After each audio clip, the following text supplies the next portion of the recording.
Assalamualaikum warahmatullahi wabarakatuh.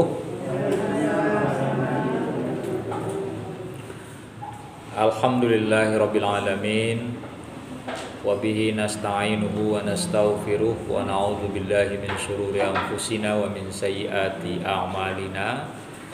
May yahdihillahu fala mudhillalah wa may yudlil fala hadiyalah.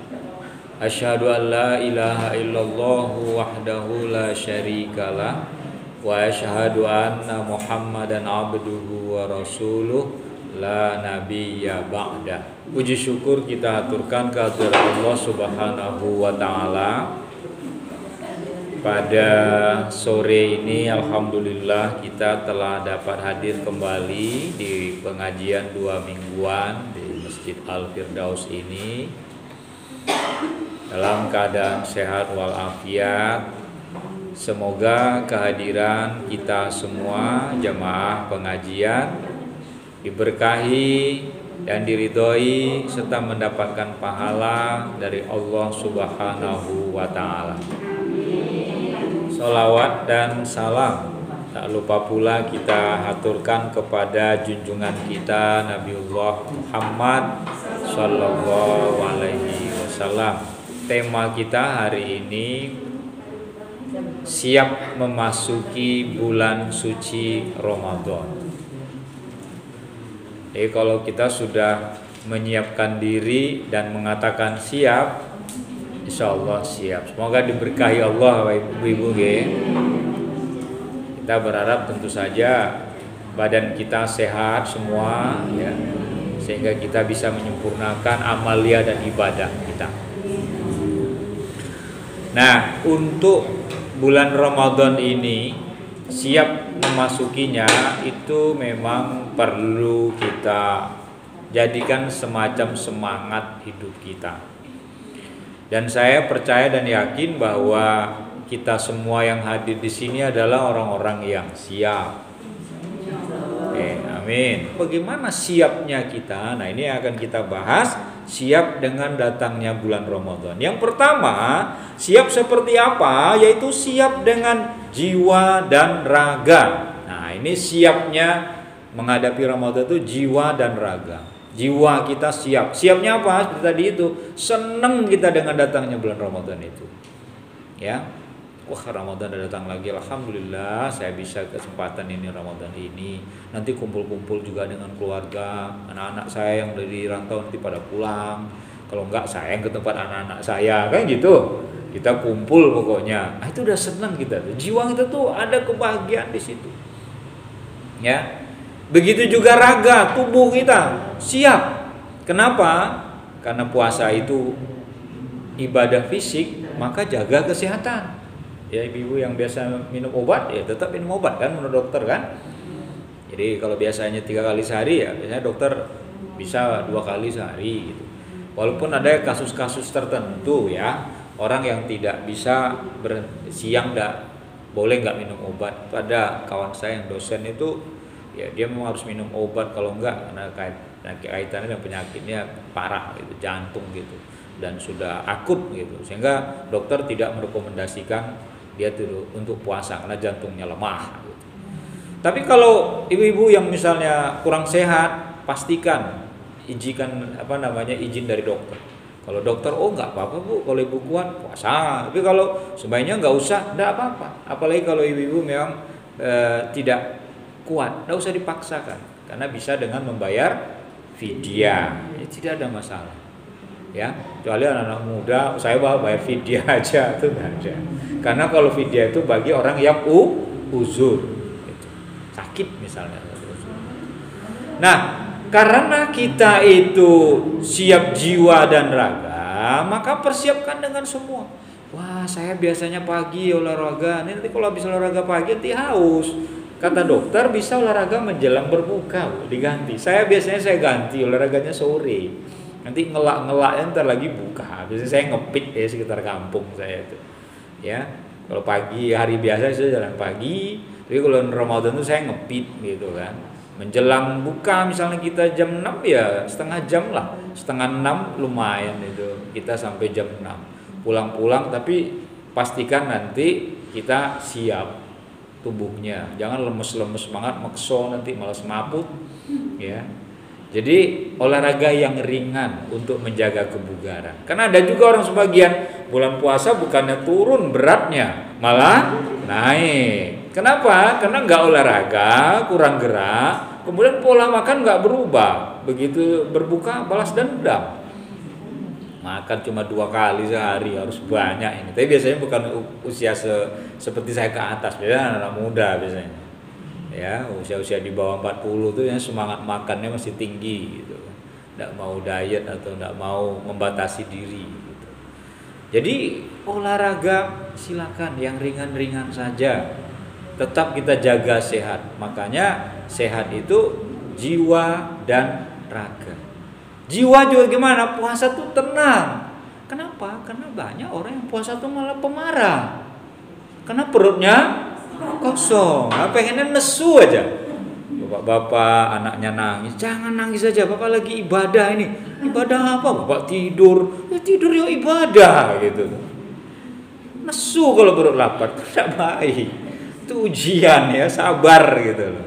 Perut lapar itu memang iya menurut teorinya bisa bikin marah, Bu. Ya. Tapi kalau kita jiwa kita siap, oh puasa itu adalah ibadah. Maksudnya kalau kita tidur sebagai ibadah, tidurnya orang puasa setelah habis bekerja. Bukan habis sholat zuhur tidur lagi sampai asar lihat jam, wah sesuai gitu kan. Lanjut lagi, ibadah lagi, jelang maghrib, oh sudah hampir, bangun lagi. Apalagi kalau ada bapak-bapak bilang, maaf ya Bu, bapak mau ibadah. Tak kira ibu kira ke masjid bapak itikaf, ibu itikaf di kasur gitu kan. Itu mah bukan ibadah gitu. Kenapa? Bekerja itu tidak membuat kita tidak produktif. Kita tetap bisa bekerja. Walaupun porsinya sudah ada kebijaksanaan ya. Kalau orang pemerintahan itu jam kerjanya beda. Masuknya jam 8 misalnya, kalau dari setengah 8, pulangnya jam setengah 4, biasanya jam 4 sore gitu. Jadi menyesuaikan. Intinya puasa yang mensucikan jiwa dan raga kita ini itu harus kita lakukan. Karena memang kita siap dengan siap seperti apa? Dengan siap jiwa dan raga. Nah, ini ada firman Allah dalam surat Asy-Syams surat ke-91 ayat 9 sampai 10. Qad aflaha man zakkaha wa qad khaba man dassaha. Apa kata Allah? Sesungguhnya beruntunglah orang-orang yang mensucikan jiwanya dan merugilah orang-orang yang mengotorinya. Nah, kesiapan jiwa dan raga jangan kita kotori jiwa kita itu. Sucikan. Dan ibadah Ramadan ini adalah saatnya kita mensucikan jiwa kita. Pikiran kita tenang ya, hati kita tenang dalam bulan Ramadan. Badan kita sehat. Yang kedua adalah ya, siap dengan datangnya bulan Ramadan itu adalah dengan semangat dan perencanaan. Nah, ini semangatnya itu harus semangat yang luar biasa lah. Ibadah sholat semangat. Taraweh jangan dipikir-pikir. Imamnya itu lama, kalau bapak itu jadi imam udah usah. Pokoknya begitu udah masuk ke masjid, imamnya itu udah pasrah sudah gitu kan. Kita biasanya mesen gitu dalam hati, moga-moga sini baca kulhu gitu kan. Imam itu juga punya gengsi Bu. Kalau bacanya kulhu ina'taina ala imam kok apal yang mau ayat pendek gitu tuh. Jadi dia membaca ayat-ayat panjang juga sesekali gitu ya. Sehingga kita tetap bersemangat. Walaupun ada juga orang bersemangat, saya ngambil sholat yang 20 tarawehnya, tambah 3 witirnya, tapi yang cepet kayak ayam matok jagung gitu kan. Nah itu juga gak benar juga menurut saya. Karena salah satu rukun sholat itu tenang, atau disebut dengan tumanina, bacaannya tenang. Nah persiapan itu dengan semangat ya, semangat yang terkontrol ya, jadi tidak berlebihan. Lalu tapi ibadah harus semangat. Kemudian perencanaan. Maksudnya gimana dengan semangat dan perencanaan itu? Di planning.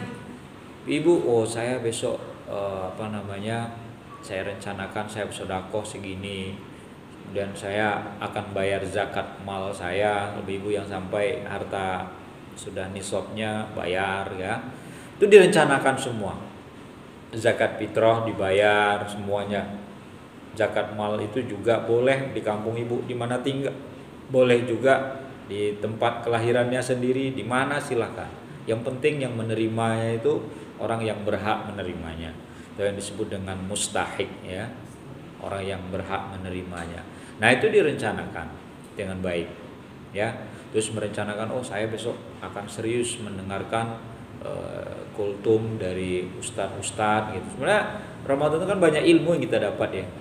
Di subuhnya ada kultum, di tarawihnya juga ada kultum. Kadang juga menjelang buka. Saya itu ngisi kajian itu 3 itu, walaupun yang banyak itu subuh sama tarawih ya. Ngisi kajiannya setelah menjelang tarawih sama setelah subuh. Tapi ternyata saya juga banyak diundang ngisi jelang buka gitu kan. Jadi kalau dipikir-pikir ya ibarat orang makan enak sebenarnya orang kan. Ceramah aja terus didengarkan, tapi tidak apa-apa, kita kan dapat ilmu ya. Jadi dengan banyaknya kita mendengar tausiah seperti itu, maka akan banyak ilmu yang kita dapatkan. Dan semakin banyak ilmu yang kita dapatkan, semakin paham kita tentang agama. Jadi ibu nanti bisa menilai nanti kajian-kajian yang disampaikan oleh para mubalik, para ustadz atau ustazahnya. Ya. Nah, ini yang perlu kita lakukan, planning, direncanakan dengan baik apa yang akan kita lakukan. Dalam sebuah hadisnya Rasulullah mengatakan yang diriwayatkan oleh Imam Muslim, bersemangatlah atas hal-hal yang bermanfaat bagimu. Minta tolonglah pada Allah, jangan engkau lemah. Nah, ini Rasulullah mengatakan bersemangatlah pada hal yang bermanfaat. Ya, semangat. Kalau kita misal kurang semangat, minta tolong pada Allah. Ya Allah, buatlah saya semangat dalam ibadah. Selama ini kan kita kan doa kita kepada Gusti Allah itu umumnya berbau materi, barang, benda. Ya Allah, buatlah saya kaya. Ya Allah, banyakkan rezeki saya. Sesekali doa kita itu juga diselingi, jangan sekali, sering. Ya Allah, sehatkanlah saya. Ya Allah, semangatkan saya ibadah. Ya Allah, berilah saya umur yang panjang, umur yang berkah. Gitu loh. Jadi itu namanya doa yang tidak hanya mikirkan materi. Doa kita kan enggak, ya Allah, moga rezeki saya banyak. Boleh ya, tapi seimbang antara urusan dunia dan urusan akhirat. Ya Allah, buatlah saya paham dalam menuntut ilmu. Enggak usah susah baca doanya. Rabbi zidni ilma warzuqni faham. Ya Allah, berilah saya ilmu dan mudahkan saya paham. Itu bagus. Kan orang kan biasanya selama ini kan gitu, doa itu hanya berbau materi. Ya Allah, anak saya lagi butuh pekerjaan, semoga dia lulus. Boleh kita doa kayak gitu, tapi umumnya kita tentang materi, ya kan? Ya Allah, saya pengen beli perhiasan 0,5 kilo gitu kan, semoga rezeki tanah saya cepat laku gitu, umpama gitu ya. Ya boleh, tapi jangan itu semua gitu. Nah, jadi minta tolong pada Allah supaya kita itu bersemangat dan kita tidak lemah dalam ibadah. Lalu yang ketiga, dengan persiapan materi, siap dengan materi, benda, uang, perlu. Apa itu materi? Ibu-ibu kalau mau nakjil kan juga butuh uang ya. Sodako juga butuh uang. Beli baju lebaran juga butuh uang. Walaupun sekarang untuk baju itu zaman dulu. Nunggu lebaran enggak mesti. Ibu-ibu sekarang kapan aja beli baju itu baru monggo ya. Tetapi semua itu butuh uang. Sehingga siapkan secara materi. Misalnya kalau ada bapak-bapak, nah ini mesti untuk bapak-bapak saya sampaikan. Kalau misalnya bapak nggak kerja tapi sudah cukup dia tanpa bekerja, libur dia ibadah, nah itu bagus. Persiapan materi ini disebutkan oleh Allah dalam surat Al-Furqan ayat 67. Al-Furqan 67 kata Allah, walladzina idza anfaqu lam yusrifu wa lam yaqturu wa kana baina dzalika qawama. Apa kata Allah? Dan orang-orang yang apabila ia berinfak tidak berlebihan dan tidak pula kikir. Infak mereka adalah pertengahan antara keduanya. Nah, terkait dengan materi ini Ibu, jadi kita jangan mentang-mentang ada uang, saya pokoknya sedekah sebanyak-banyaknya, tidak. Jadi kata Al-Quran lo mengatakan ini bukan hadis Nabi, lebih tinggi. Ambil yang sedang-sedang saja. Jangan sampai kita infak besar tapi nanti untuk kebutuhan kita kurang, itu jangan sampai. Tapi juga jangan kita kikir. Ya, saya sering memberikan perumpamaan kalau kita bersedekah di dompet kita ada uang yang pecahan 50, lalu ada pecahan 10 atau 20, lalu ada pecahan 2000 gitu. Jangan yang keluar itu pecahan 2000. Tapi yang paling baik adalah pecahan yang sedang 10 atau 20 atau 5000, itu kan di tengahnya. Ya. Kenapa? Karena kita juga harus memikirkan bahwa sedekah memang dianjurkan, tapi bukan untuk semuanya disedekahkan. Ajaran Islam dan Nabi menyampaikan, ketika mayat nanti di dalam kubur, ada satu amalan yang ditanya kepada dia, apa yang akan kamu lakukan? Amalan yang kamu lakukan seandainya kamu, ini perumpamaan ya, diberi kesempatan hidup lagi. Apa Bu? Sedekah. Jadi kalau ada kita berkesempatan bersedekah, bersedekah. Karena bersedekah itu bukan hanya menjauhkan kita dari musibah. Sedekah itu bisa menjauhkan kita dari musibah. Ya, itu hadis Nabi yang mengatakan. Tapi juga sedekah itu amalan yang utama. Dan hebatnya lagi yaitu seperti kata tadi, sedekah itu tidak harus banyak. Jadi ibu mau sedekah sedikit enggak apa-apa, tapi ajak kita sedekah gitu kan. Nah, ini udah uangnya banyak tapi enggak pernah sedekah gitu. Karena kita mikir semuanya itu. Ah, ini segini lumayan, ini segini lumayan gitu kan. Buat jajan, buat ini, akhirnya tidak. Jadi ternyata kalau ada orang yang sudah mati, amalan apa yang ingin kamu lakukan, hai mayat? Kalau seandainya kamu diberi kesempatan hidup lagi untuk kedua kalinya, saya akan bersedekah dengan harta yang saya miliki. Nah, ketika kita yang hidup ini bersedekah lagi. Sedekah nggak usah harus pamer. Yang penting Gusti Allah yang tahu. Ya. Sedekah tuh kenapa nggak pamer? Tujuannya apa? Orang lain nggak boleh tahu. Mau sedikit, mau sedeng, ya, atau lebih banyak dari orang lain nggak perlu tahu. Di sini aturan bersedekah itu. Kadang-kadang orang berpikir, wah aku udah banyak sedekahku, nggak usah khawatir. Ya. Nah makanya salah satu amalan juga, dan ini sesuai dengan hadis Nabi itu, yang akan mengalir pahalanya walaupun kita sudah meninggal, yaitu sedekah jariyah. Jadi sedekah jariyah, ibu-ibu membangun masjid ini dulu nyumbang satu sak semen, itu pahalanya akan mengalir sejauh masjid itu digunakan orang untuk beribadah. Ibu-ibu misalnya punya tanah diwakafkan untuk pembangunan masjid, madrasah atau makam ya, perkuburan, pahalanya akan senantiasa mengalir